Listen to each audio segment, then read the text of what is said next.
Au jour de la Pentecôte, l'Esprit saisit les disciples. L'Esprit déconfine les disciples et il les envoie dans les rues, dans le monde. Et dans leur diversité, les disciples se font entendre, se font comprendre les uns des autres. Alors, soyez tous, chacune et chacun, les bienvenus dans ce lieu, pour ce temps qui nous est donné. Un temps où nous pouvons laisser émerger entre nous ce sens, ce goût de l'Église. Que l'Esprit, à nouveau, se saisisse de chacun d'entre nous, qu'il nous libère, qu'il crée en nous de l'espace où le vent peut circuler. Qu'il nous saisisse, qu'il nous inspire, pour que nous puissions devenir les uns les autres, les uns pour les autres, des signes de la présence de Dieu dans le monde. Je vous invite à chanter. On va reprendre les spontanés, louange à toi, ô Christ. C'est dans les recueils jaunes. On va suivre les différents spontanés. Et puis quand... Page 32. Merci Jean-Noël. Voilà, je vous invite à vous lever.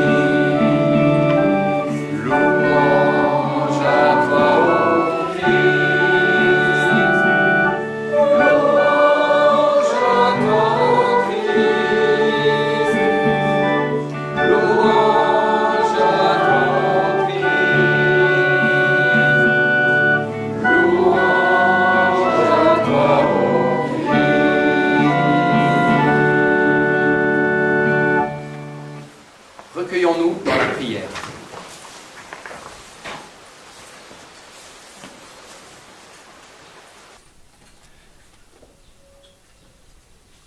Dieu qui est amour, toi ma fête tendre, toi mon merci de source, Dieu qui peut être tout en tous, je veux te chanter.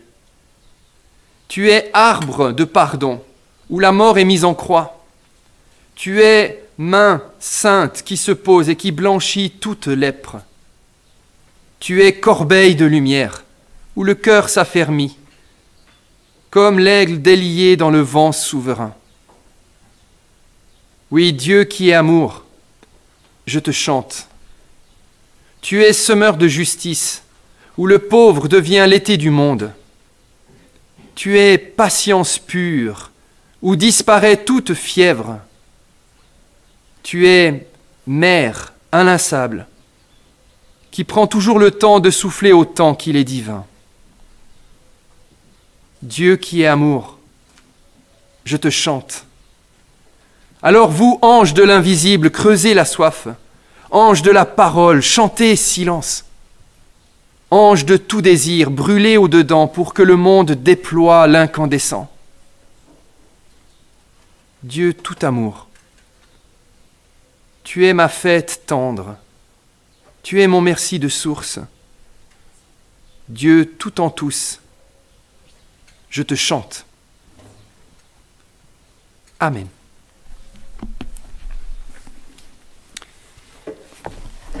Chantons le jour de la victoire, c'est le 34-32. 34-32. Et nous chanterons toutes les strophes. Page 470.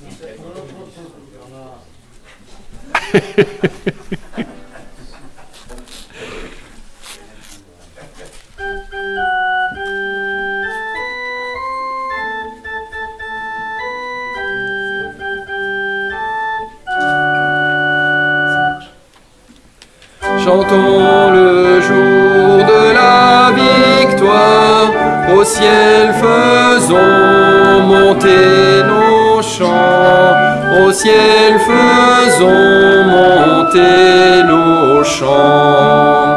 Louons le Christ, il est vivant, dans sa splendeur et dans sa gloire. À lui l'honneur et la puissance, il est le roi de l'univers, il est le roi de l'univers. Le ciel, la terre et les enfers, tout doit lui rendre obéissance.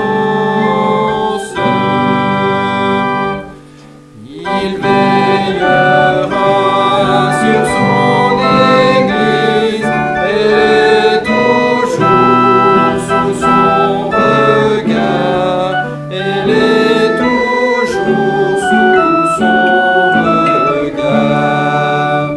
Il est pour elle un sûr rempart, et qui la frappe un jour se brise. Chantons le jour de la victoire, au ciel faisons monter nos chants, au ciel faisons monter nos chants, et dans nos cœurs reconnaissants, portons à Dieu louange et gloire.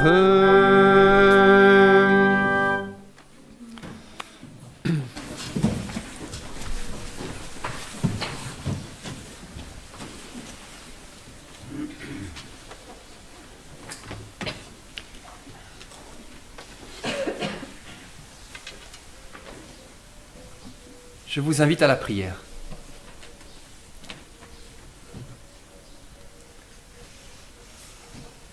Seigneur, délivre-moi de la paresse qui s'agite. De la paresse qui s'agite et qui se déguise en activité. Délivre-moi de la lâcheté qui accomplit ce qu'on ne demande pas afin d'éluder un sacrifice. Mais donne-moi l'humilité en qui seul est le repos. Seigneur, délivre-moi de l'orgueil qui est le plus lourd des fardeaux. Pénètre mon cœur, pénètre toute mon âme de la simplicité de ton amour.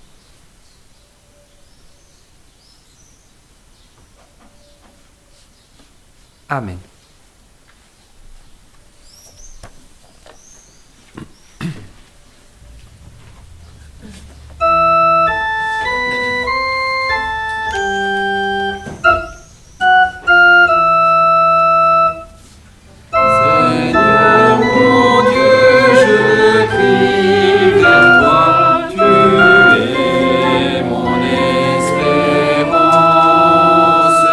Dans ma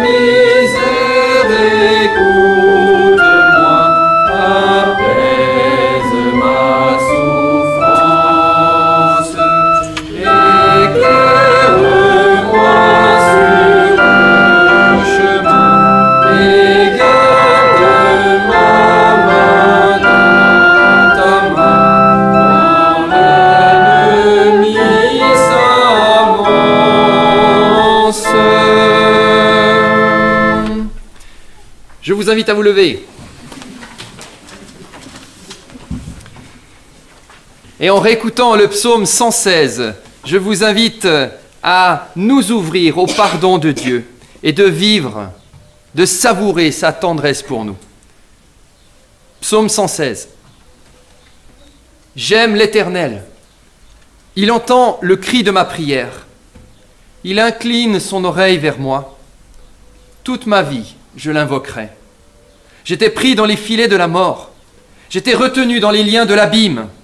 J'éprouvais de la tristesse, de l'angoisse. Mais j'ai invoqué le nom de l'Éternel. Ô Éternel, je t'en prie, délivre-moi. L'Éternel est plein d'une juste compassion. Notre Dieu est plein de tendresse. L'Éternel défend les petits. J'étais faible, il m'a sauvé.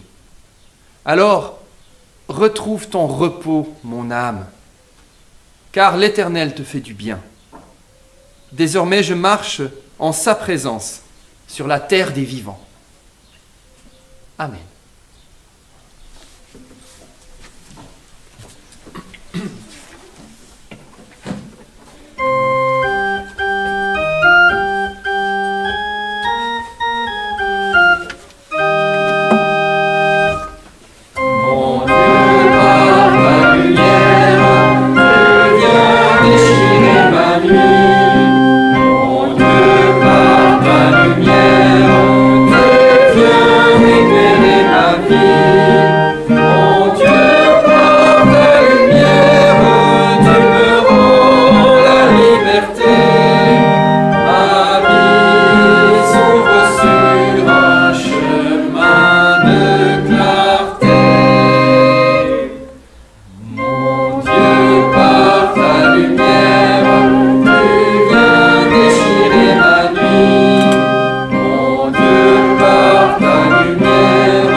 Je vous propose à présent d'écouter un texte qui exprime la confiance que nous plaçons en Dieu.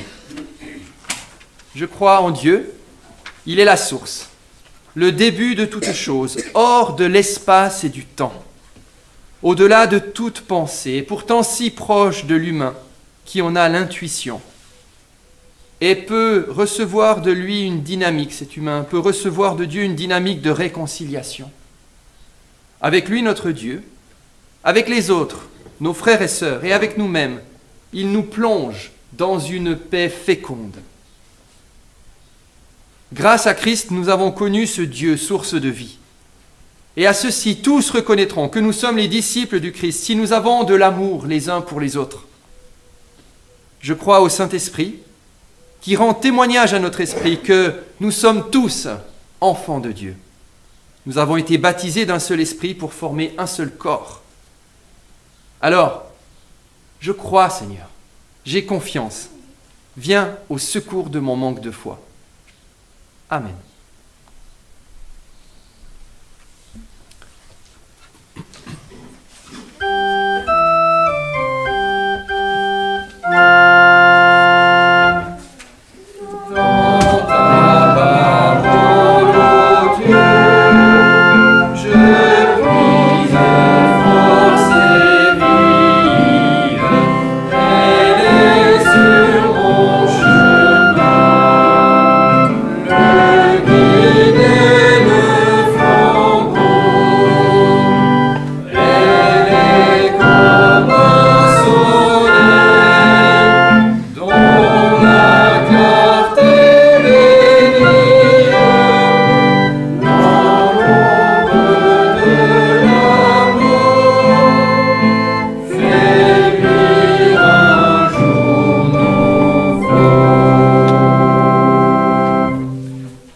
Place.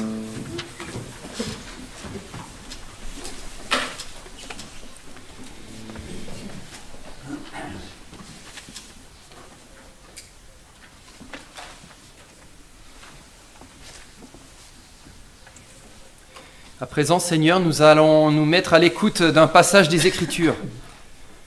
Et avant toute chose, nous voulons simplement te demander de rendre nos cœurs reconnaissants. Oui, béni sois-tu, Seigneur, pour ton évangile. Ton évangile qui est tout à la fois le bateau, le phare et le port. Ton évangile qui est le départ et qui est l'arrivée, qui est le voyage et son retour. L'évangile est l'océan de tous nos déplacements, la balise de nos secours. Ton évangile est bouleversement et continuité. Il est héritage et rupture. Il est le mouvement perpétuel qui demeure et fait bouger. Ton évangile est accueil et envoi, réceptacle et lancement. Ton évangile est pareil au matin, répétition prévisible et en même temps surprise d'émerveillement, fulgurance du recommencement. Ton évangile est le bateau, alors laisse-nous embarquer. Ton évangile est le phare, laisse-nous être guidés par lui. Ton évangile est le port, revenons à lui, ancrage d'éternité.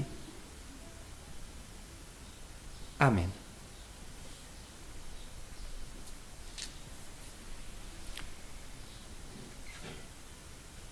Écoutons à présent une parole ancienne, une parole humaine, qui peut devenir pour nous aujourd'hui réceptacle d'une parole divine, créatrice. Ouvrons nos oreilles, que notre intelligence soit en éveil. Lecture de la deuxième lettre de Paul aux Corinthiens, chapitre 4, à partir du verset 5. En effet, ce n'est pas sur nous-mêmes que porte notre proclamation. Nous proclamons que Jésus-Christ est le Seigneur et que nous-mêmes, nous sommes vos esclaves à cause de Jésus. Car le Dieu qui a dit « Du sein des ténèbres brillera la lumière », ce Dieu-là a brillé dans notre cœur pour que resplendisse la connaissance de la gloire de Dieu sur le visage du Christ. Mais nous portons ce trésor dans des vases d'argile pour que cette puissance, ce dynamisme supérieur soit celui de Dieu et non le nôtre. Nous sommes pressés de toute manière, mais non pas écrasés. Nous sommes désemparés, mais non pas désespérés. Nous sommes persécutés, mais non pas abandonnés. Nous sommes abattus, mais non pas perdus.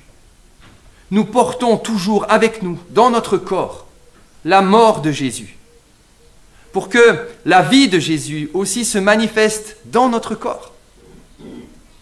Car nous qui vivons, nous sommes sans cesse livrés à la mort à cause de Jésus, pour que la vie de Jésus aussi se manifeste dans notre chair mortelle.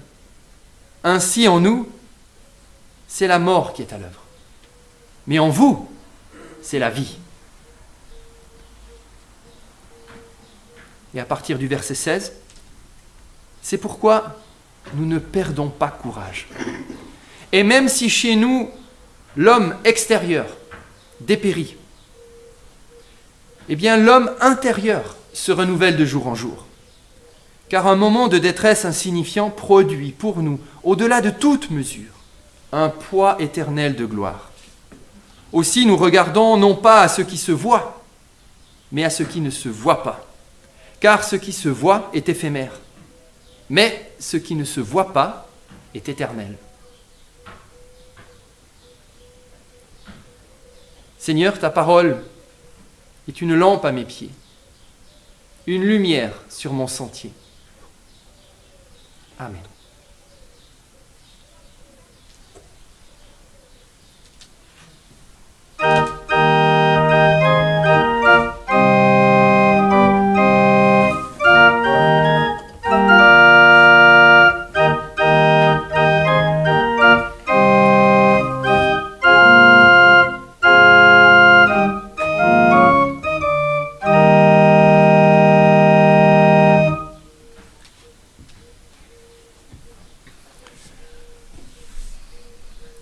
passage biblique que nous venons de réentendre est traversé par une dynamique toute particulière.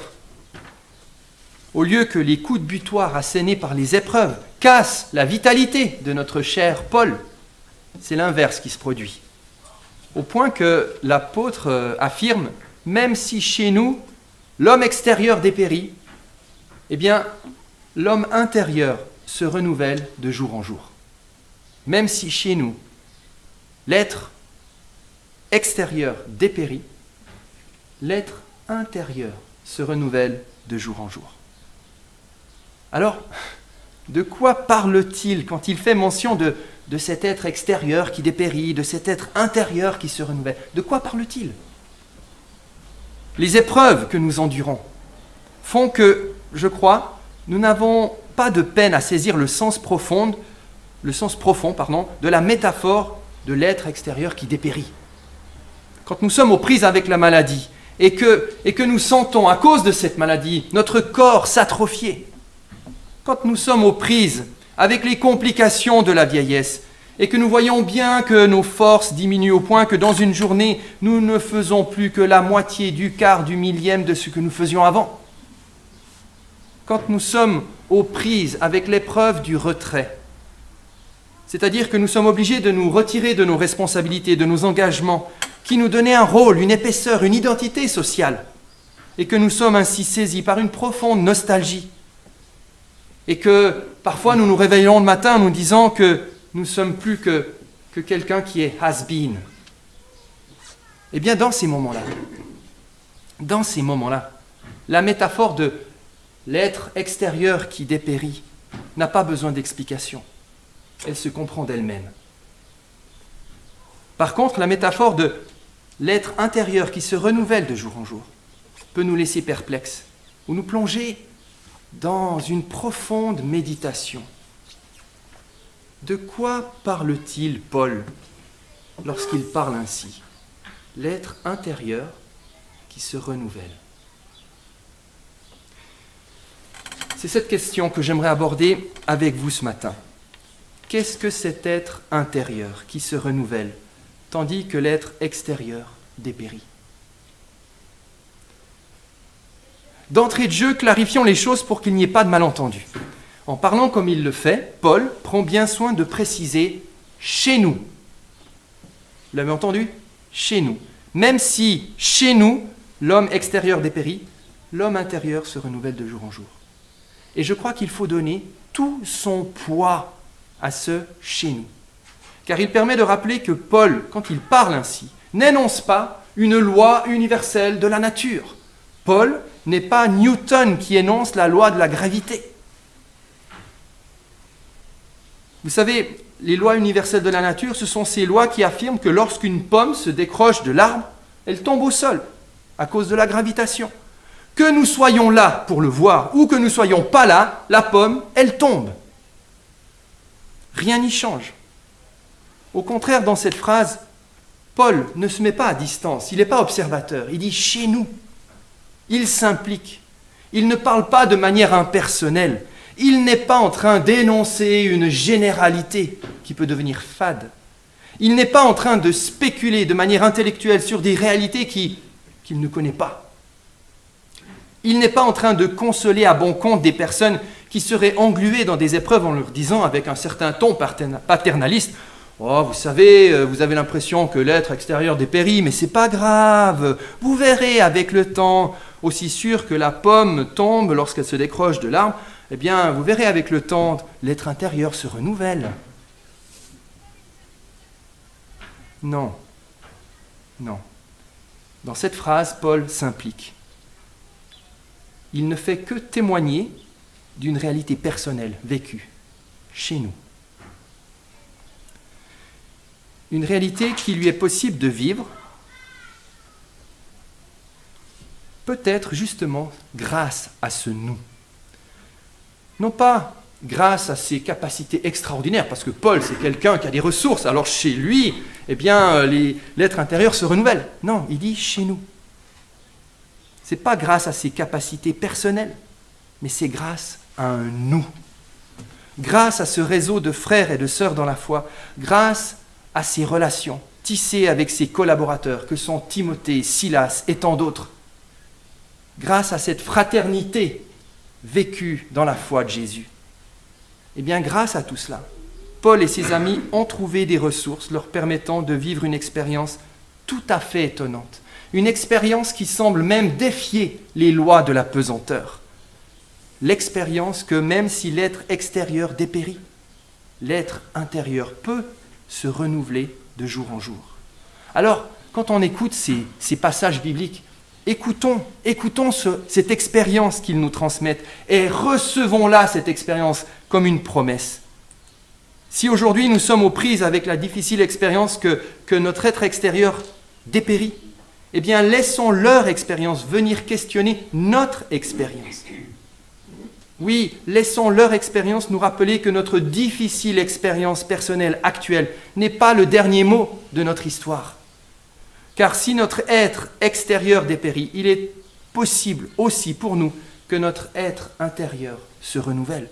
Je dis bien possible. Possible. Ce n'est pas une loi automatique, c'est une promesse.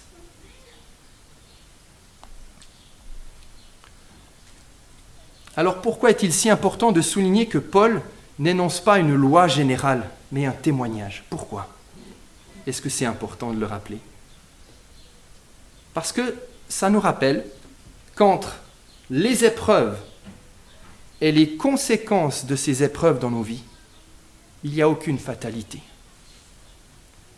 Lorsque la pomme se décroche de l'arbre, elle tombe. Cependant, nous ne sommes pas des pommes, nous sommes des humains. Et à la différence des pommes, nous sommes dotés d'une vie intérieure. Une vie intérieure qui nous permet d'observer, qui nous permet de réfléchir, qui nous permet de parler. Une vie intérieure qui nous permet aussi de réaliser que quelque chose que peut-être sur Terre, parmi toutes les créatures, nous sommes les seuls à pouvoir réaliser. Une vie intérieure qui nous permet de réaliser qu'entre l'épreuve et notre réponse à cette épreuve, il y a tout un espace qui nous est offert, où nous pouvons exercer notre créativité, où nous pouvons exercer notre liberté. Quand face à l'épreuve, nous raisonnons en termes de fatalité, c'est-à-dire que quand face à l'épreuve, nous pensons que nous ne pouvons que réagir d'une seule et unique façon, eh bien justement dans ces moments-là, il est salutaire de lire, de relire, de s'immerger dans les écrits bibliques, et notamment dans ce texte de l'apôtre Paul. Parce que son témoignage vient secouer nos certitudes et nous rappeler qu'il y a toujours plusieurs chemins possibles. Il n'est pas vrai que lorsque l'être extérieur dépérit, le seul chemin possible soit que l'être intérieur dépérisse aussi. C'est possible, mais ce n'est pas vrai. Car dans les mêmes circonstances, il est possible que l'être intérieur se renouvelle. Permettez-moi ici de partager avec vous comment le compagnonnage des Écritures est venu secouer mes certitudes en me rappelant qu'il n'y a pas une seule manière de répondre aux épreuves.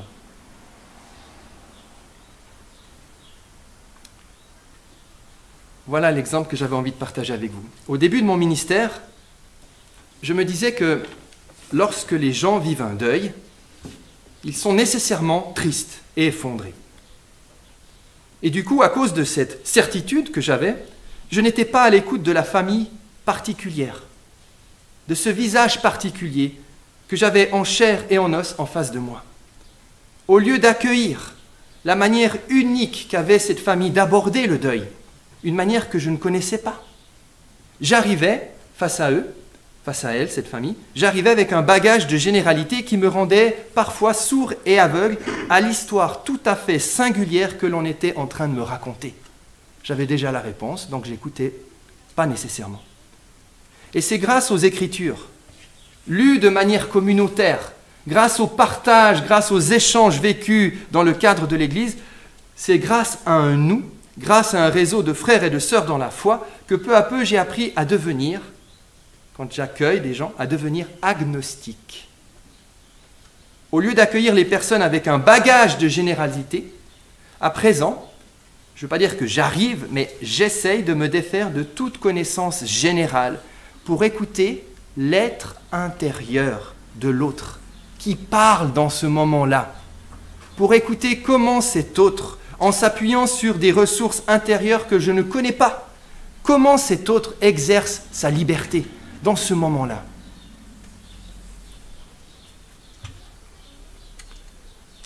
Ainsi, en parlant de l'être intérieur, je crois que Paul nous invite à écouter en nous et entre nous, à écouter l'histoire intime de nos existences, où les uns les autres, en traversant moult tribulations, peu à peu, s'est éveillé quelqu'un d'unique.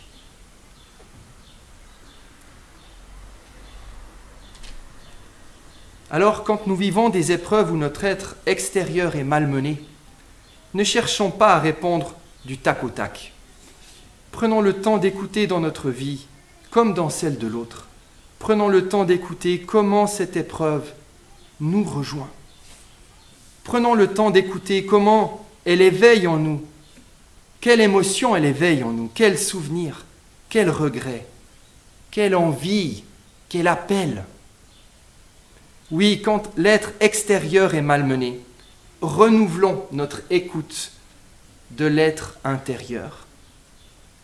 Alors se forgera une réponse qui ne sera pas générale, qui ne sera pas une généralité, qui ne sera pas impersonnelle, mais se forgera une réponse intime, une réponse unique.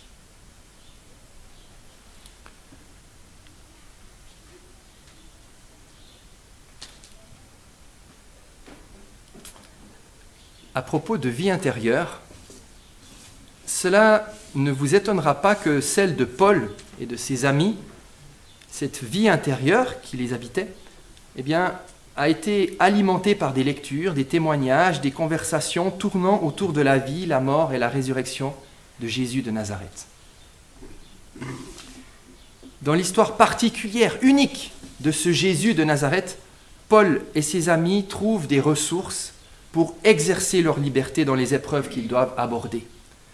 Par exemple, quand Paul, dans sa deuxième lettre aux Corinthiens, écrit « Nous portons toujours avec nous dans notre corps la mort de Jésus, pour que la vie de Jésus aussi se manifeste dans notre corps. »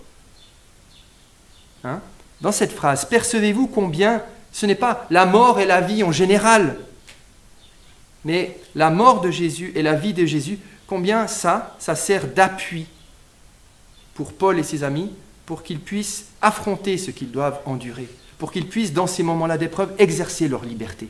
Ce n'est pas des grandes idées générales, c'est une vie particulière, concrète, qu'ils méditent. L'expression « porter la mort de Jésus » ne renvoie pas à des attitudes pieuses, cultivant des pensées doloristes ou sacrificielles. Quand on médite l'histoire de Jésus telle qu'elle est racontée dans les évangiles, eh bien, on découvre que la mort de Jésus, Jésus a une manière toute particulière, unique d'affronter la mort. Et ainsi, porter la mort de Jésus, c'est aborder les épreuves de l'existence en se laissant être questionné, inspiré par la manière dont Jésus a abordé la crucifixion. C'était une manière grave, une manière en même temps libre, une manière vivante, une manière ouverte à Dieu et aux autres jusqu'au bout. Porter la mort de Jésus, eh bien, c'est laisser cette histoire unique nous questionner, nous interpeller et trouver dans cette histoire des ressources pour affronter nos propres épreuves. Porter la mort de Jésus, ce n'est pas simplement prendre connaissance de cette manière de faire racontée par les évangiles et puis de passer à autre chose parce qu'il y a d'autres choses plus importantes à faire. Non, porter la mort de Jésus, c'est prendre en soi cette histoire, c'est l'abriter en soi, c'est y réfléchir et la laisser alimenter notre propre vie intérieure.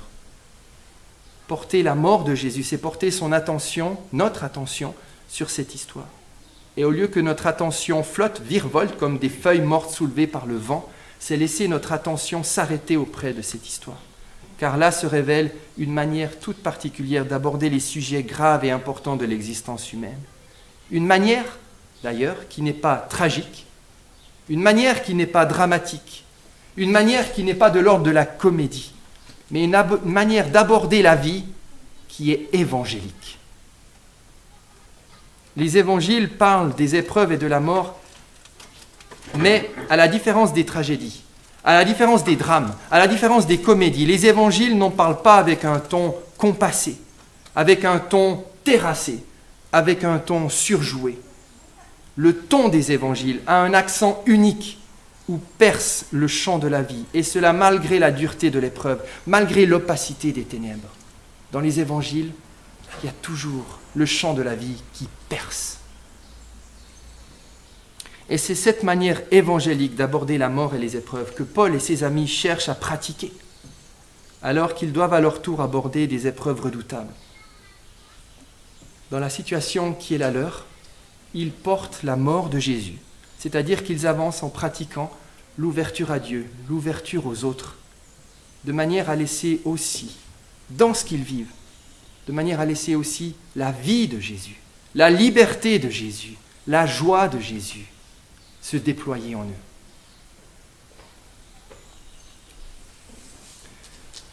Et c'est ainsi que leurs épreuves développent intensément leur vie intérieure. Réalisant qu'il n'y avait pas de réponse automatique et générale aux épreuves, Paul et ses amis exercent leur liberté en choisissant de répondre aux épreuves non pas de manière dramatique, non pas de manière tragique, non pas de manière automatique, mais de manière évangélique. Ils cherchent à retrouver dans l'instant le goût de l'évangile. Et ça stimule leur vie intérieure, ça éveille leur vie intérieure.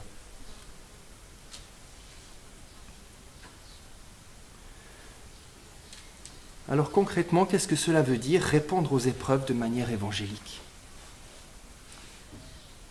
Pour cela, arrêtons-nous pour conclure auprès du verbe habituellement rendu par l'être intérieur se renouvelle. Et si nous voulons exploiter toutes les richesses sémantiques du préfixe ana en grec, que ce verbe a, nous pourrions aussi traduire, au lieu de renouvelle, l'être intérieur qui devient nouveau en s'élevant. Le renouvellement dont il est ici question n'est pas une simple répétition, ce n'est pas un ressassement. Le renouvellement, c'est un renouvellement qui élève. D'ailleurs, dans la version grecque de l'Ancien Testament, dans le psaume 103, verset 5, c'est le même verbe grec qui est utilisé pour dire ce qu'on traduit habituellement. C'est le Seigneur qui rassasie de bien ta vieillesse et qui te fait rajeunir comme l'aigle.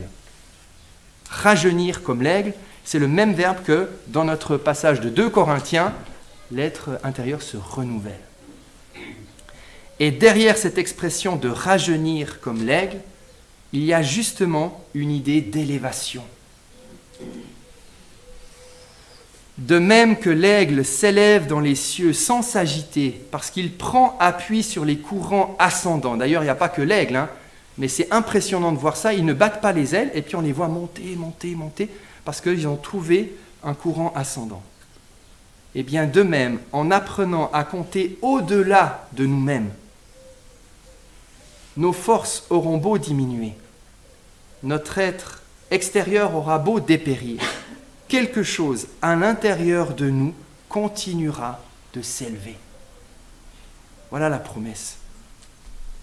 Ainsi, à l'écoute de ce verbe, je crois que répondre aux épreuves de manière évangélique, c'est, d'une part, laisser l'évangile nous questionner, nous stimuler, nous inviter à discerner, à réfléchir et ainsi à développer notre vie intérieure. Car en nous racontant une histoire particulière qui nous fait sortir des grandes généralités, l'Évangile nous rend éveillés, l'Évangile nous rend vivants. Et répondre aux épreuves d'une manière évangélique, c'est d'autre part entendre au cœur du récit évangélique, entendre l'appel suivant. Dans l'épreuve, ne fais pas le gros dos. Dans l'épreuve, dresse l'oreille, ouvre les yeux et cherche les courants ascendants. Amen.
Chantons. Esprit de Dieu, la force est en toi. C'est le 35-04. 35-04.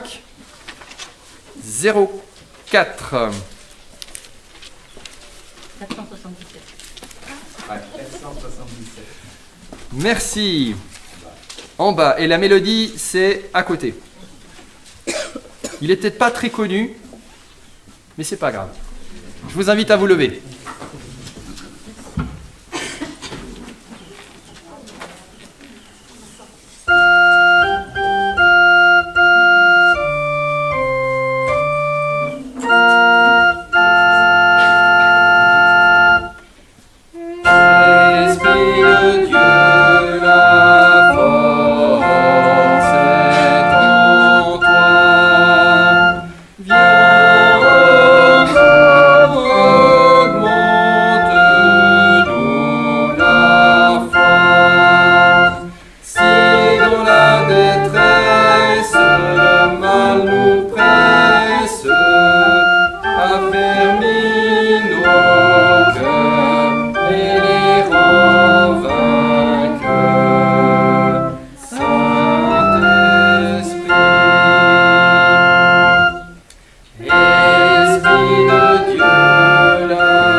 Prenez place.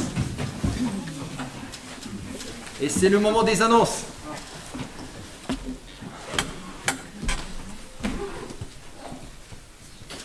Oui, alors pour le moment, il n'y a pas beaucoup d'annonces. Si ce n'est que dimanche prochain, le culte aura lieu à Cour-d'Enterral. Nous avons prévu que s'il faisait beau, on le ferait dans les jardins du presbytère. Petit jardin.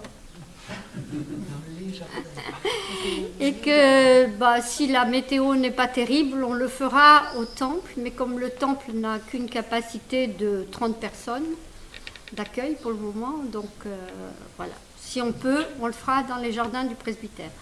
Après, dans 15 jours, c'est ici même, il y aura un baptême, enfin 2 baptêmes.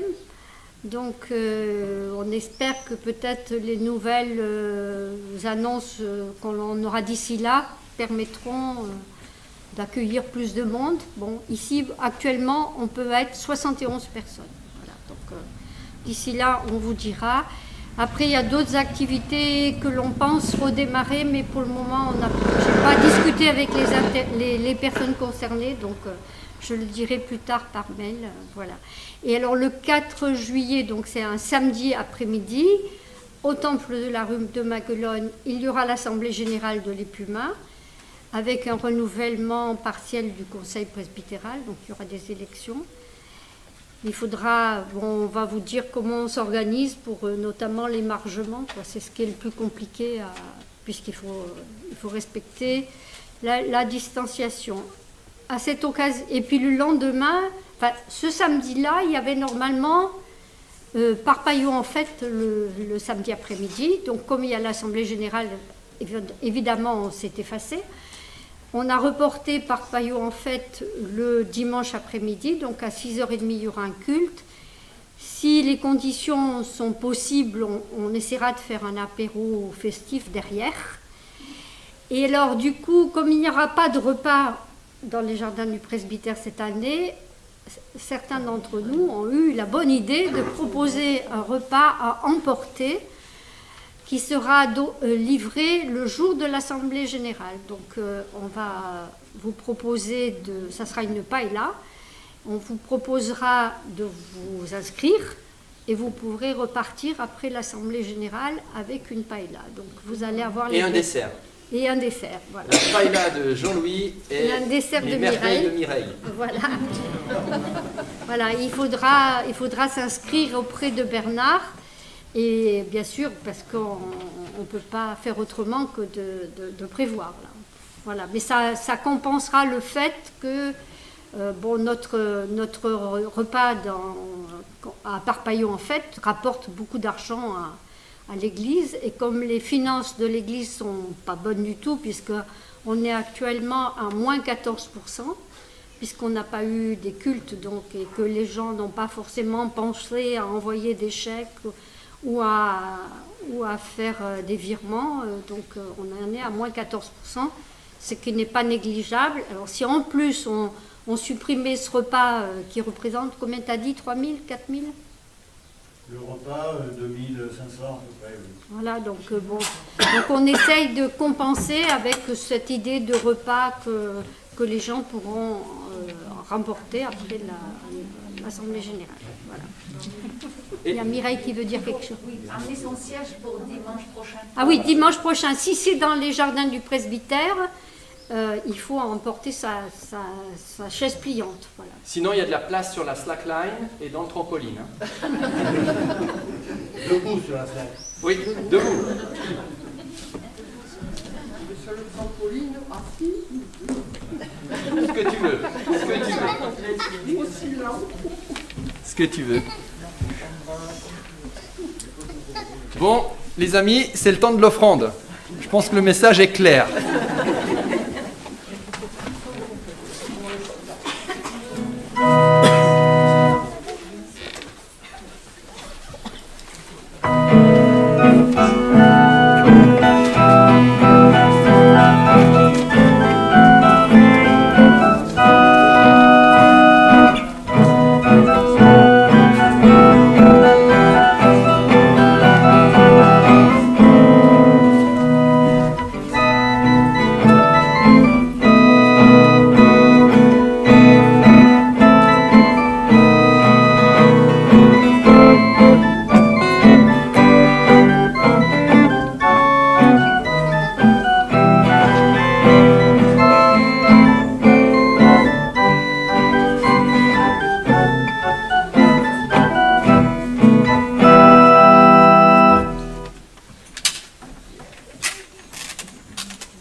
On n'a plus notre panier connecté.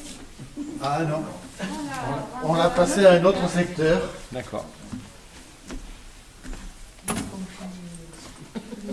Je sais pas s'il a beaucoup servi.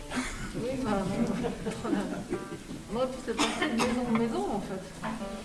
Pendant 3 mois. Je vous invite à la prière.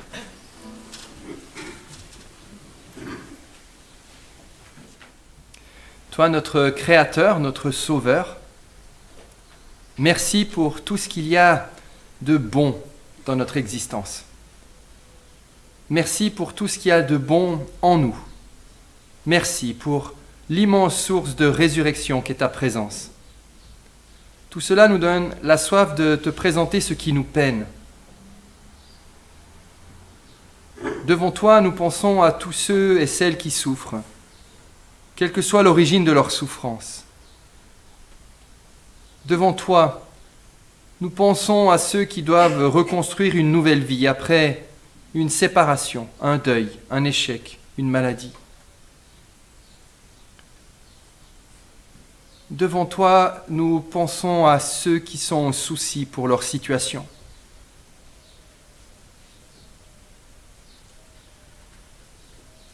Seigneur, inspire-nous, éveille-nous, pour que nous ayons une parole et un geste juste. Aide-nous à recevoir, à accueillir, à écouter, et aussi à partager, à donner, à transmettre avec joie. Devant toi, nous pensons à ceux qui nous sont chers et que nous n'avons pas vus depuis un certain temps, que nous ne pouvons pas nécessairement embrasser comme nous le souhaitons. Devant toi, nous pensons aussi à ceux que nous avons du mal à aimer, parce qu'ils nous agacent, parce qu'ils nous épuisent, parce qu'ils nous résistent. Nous te les confions tout particulièrement.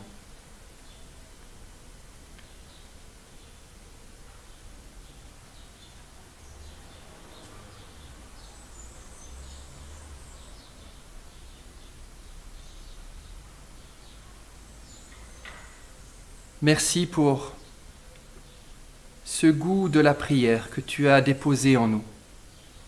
Merci pour la joie que nous donne de manière chaque fois nouvelle ton esprit.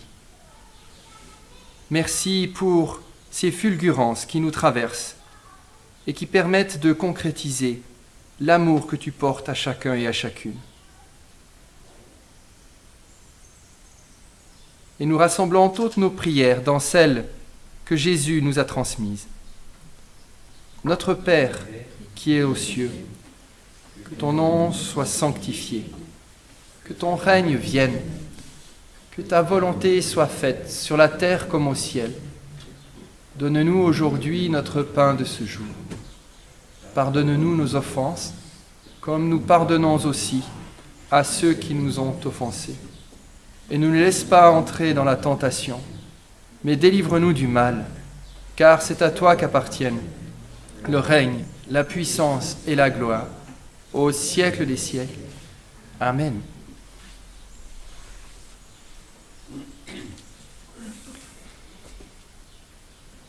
Je vous invite à vous lever.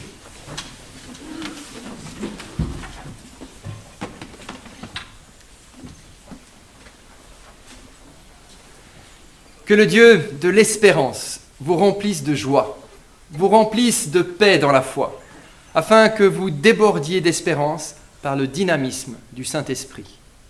Allons, nous sommes appelés à la vie et à la partager dans les jours qui viennent avec tous ceux que nous rencontrerons. Amen.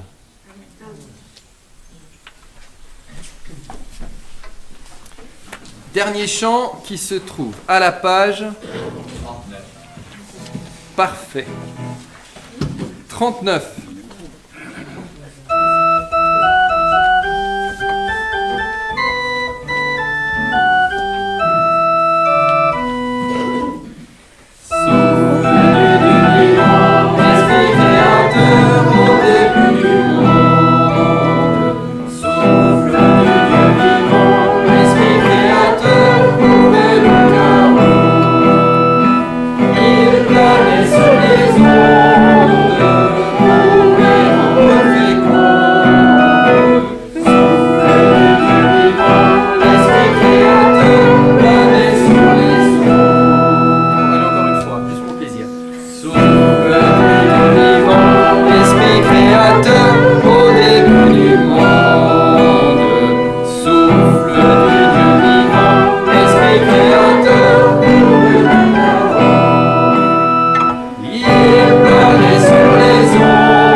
Ça le permet, on pourrait prendre la paella le samedi, puis la ramener le dimanche, et après le culte, on pourrait la... On verra. Bon, allez, bon dimanche.